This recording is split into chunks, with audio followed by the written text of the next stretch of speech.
Praise the lord. దేవుని యొక్క అనంతమైన ఉచిత కృపను బట్టి మనల్ని ఇంతవరకు తన కృపా కౌగిట్లో భద్రపరిచిన దేవునికే అనంత మహిమ కలుగునుగాక. అందరూ బాగున్నారా? ఉదయాన్నే లేస్తున్నారా? ప్రభు సన్నిధిలో ప్రార్థన చేస్తున్నారా? ఉదయాన్నే లేవగానే ఈ ప్రార్థనలో కొంతసేపు గడిపి ప్రభువును స్తుతించి ఆ తదుపరి ఈ డైలీ పోర్షన్ వినాల్సిందిగా ప్రేమతో మనవి చేస్తున్నాం. అప్పుడు మీ రోజు దేవుడు ఎంతో ఆనందకరమైనదిగా చేస్తాడు. ఈ రోజు కొరకు హెబ్రోన్ క్యాలెండర్లో మనకి ఇవ్వబడిన వాక్య భాగం పరమగీతముల గ్రంథం 2వ అధ్యాయము 16వ వచనం. పరమగీతములు 2:16. నా ప్రియుడు నావాడు, నేను అతని దాన్ను, పద్మములున్న చోట అతడు మందను మేపుచున్నాడు. నా ప్రియుడు నావాడు, నేను అతని దానను, పద్మములున్న చోట నా ప్రియుడు తన మందను మేపుచున్నాడు.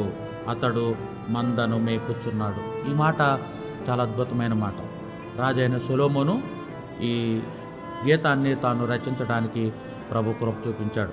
ఇది భౌతికంగా మనం కనుక చూసుకుంటే భౌతికమైన ఆలోచనతో ఉంటుంది, కానీ పరమందున్న ప్రభువుకును భూమి మీదనున్న సంఘానికి మధ్యలో వ్రాయబడిన గీతమే ఈ పరమగీతం.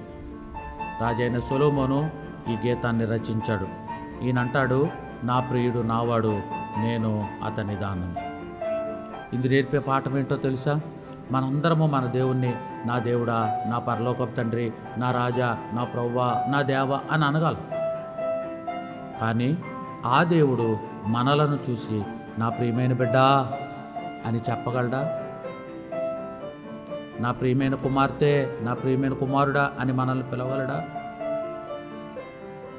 నీవు నా ప్రియ కుమారుడు, నీ యందు నేను ఆనందించుచున్నానని యేసు ప్రభు వారు బాప్తీసం పొంది ఒడ్డు మీదకి రాగానే ఆయన గురించి పరిశుద్ధాత్ముడు చక్కని వర్తమానం ఇచ్చాడే. ఈ ఉదయకాలం మనల్ని గురించి దేవుడు ఆ మాట చెప్పగలడా?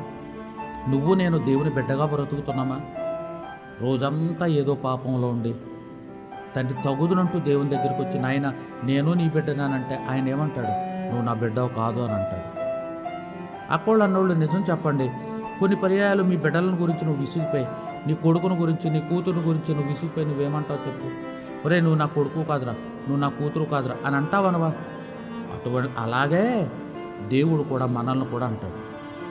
కాబట్టి నా ప్రియుడు నావాడు, ఓకే మనం చెప్పగలం, నా దేవుడు నావాడు, నావాడు నా దేవుడు, నా దేవుడు ఏ చేయబెట్టనే ఏ చేయబెట్టనే, ఆయన ఈడు నా బిడ్డ అని చెప్పగలడా? అది నువ్వు నేర్చుకోవాలి. రెండోది, పద్మములు ఉన్న చోట అతడు తన మందను మేపుచున్నాడు. మంద అనగా దేవుని యొక్క సంఘం. ఎక్కడ మేపుతున్నాడు? పద్మములు ఉన్న చోట. ప్రియమైన అక్క అన్న, నువ్వు ఏ చోటుకి వెళ్తున్నావు? ఆదివారం నీ వెళ్ళిన చోట నీకు పద్మాలు దొరుకుతున్నాయా, రాళ్ళు దొరుకుతున్నాయా? పెద్ద పెద్ద మందిరాల్లో ఎంతో గొప్ప గొప్ప వేలవాది మంది కలిగిన ప్రజల మధ్యలో దేవుని వాక్యానికి ఈ రోజుల్లో చోట్లేదు. నీవు వెళుతున్న దేవుని మందిరంలో నువ్వు దేవుని వాక్యాన్ని వినగలుగుతున్నావా? ఆరాధన వర్తమానం విన్నప్పుడు నీ హృదయం పులకిస్తుందా? బల్ల వర్తమానం విన్నప్పుడు నీ హృదయం సరి చేసుకునడానికి సిద్ధపడుతుందా? మెత్తన చేయబడుతుందా? పరలోకపు గద్దెలో నుంచి వచ్చిన మాటలు వినబడుతున్నాయా? సామాన్యమైన పేతురు, జాలరుడైనటువంటి పేతురు, ఆయన ఎరగనని ముమ్మారు చెప్పినటువంటి పేతురు, చేపలు పట్టబోదునని మరలా సముద్రంలోకి వెళ్ళిన పేతురు, పైబట్ట లేకుండా బ్రతికిన పేతురు ఒక దినాన్న దేవుని సన్నిధిలో ఒక బలమైన సాధనంగా వాడబడుతూ దేవుని సువార్తను చెప్పాడు. ఆ దినమందు ఇంచుమించు 3,000 మంది బాప్తిస్మము పొందర్రి. అకాన్న నాలాటోడు 3,000 ప్రసంగాలు చేస్తుంటే ఒక్క ఆత్మ రక్షించబట్టలే. పేతురు అన్న ఒక్క ప్రసంగం చేస్తే 3,000 మంది రక్షించబడ్డారు. అటువంటి బోధ కలిగిన దేవుని మందిరంలో నువ్వు ఉన్నావా? నువ్వు వెళుతున్న దేవుని మందిరంలో దేవుడు నిన్ను అలాంటి చోట మేపుతున్నాడా, వేరే చోట మేపబడుతున్నావా?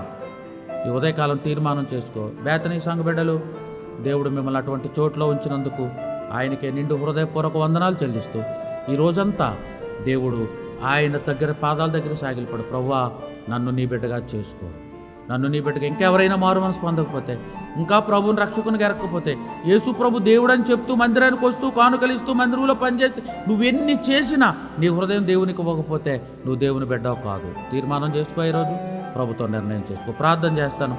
ప్రేమ కలిగిన తండ్రి, నువ్వు నా ప్రియుడు నావాడు, నేను అతని దాన్ను, పద్మంలో ఉన్న చోట అతడు మందను మేపుతున్నాడు అన్న మాట ప్రకారం ప్రభువా నీ మందలో మేముండి పద్మములు ఏరుకునే చోట్లో మేము ఉండడానికి కృప దయచేయమని నా దేవుడవు, నా బిడ్డాన్ని నా గురించి చెప్పడానికి నేను అర్హత సంపాదించుకునే కృప దయచేయమని నిండు హృదయపూర్వకంగా బిడ్డలందరినీ మీ చేతులకు అప్పచెప్పుకుంటూ యేసు నామములో ప్రార్థించి బ్రతిమాలి అడిగి వేడుకుంటున్నాను పరమ తండ్రి.